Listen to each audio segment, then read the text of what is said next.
Four-star defensive tackle Xzavier McLeod was actually the first commit for the 2023 class for South Carolina.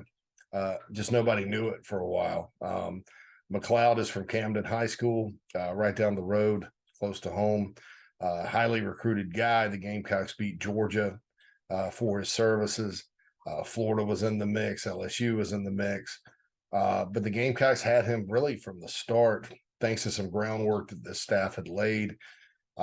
He committed to the Gamecocks silently, I guess, right after visiting Georgia for their national championship celebration last January.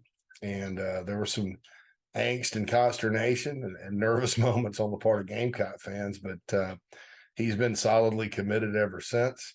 There's always rumors that have popped up about him or whatever, but at a press conference this week where he technically, I guess didn't sign, but had a signing ceremony. He'll have to fax that in, obviously. This is being recorded before that. He's all in with the Gamecocks. Now what they're getting is a guy that with development has a lot of natural abilities, about 6'5", 320, moves his hands well. I mean, you can see it on film. And actually, he kind of buckled down after sort of a rough start to his season and had a really good senior year at Camden.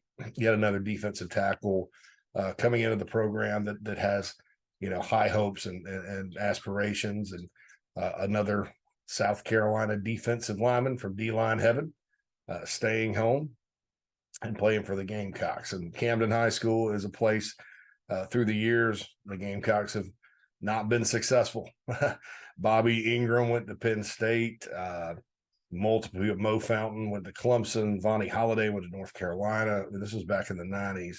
And then there was kind of a drought. They hadn't had many players come out from over there, but McLeod was the first one to pop up in a while. And they've got other good players too, including Shamik Jones, who's going to Georgia Tech as a defensive end. Really good program back on the rise at Camden High School. But Xzavier McLeod, part of this really nice defensive line class that's mostly in state for South Carolina in 2020.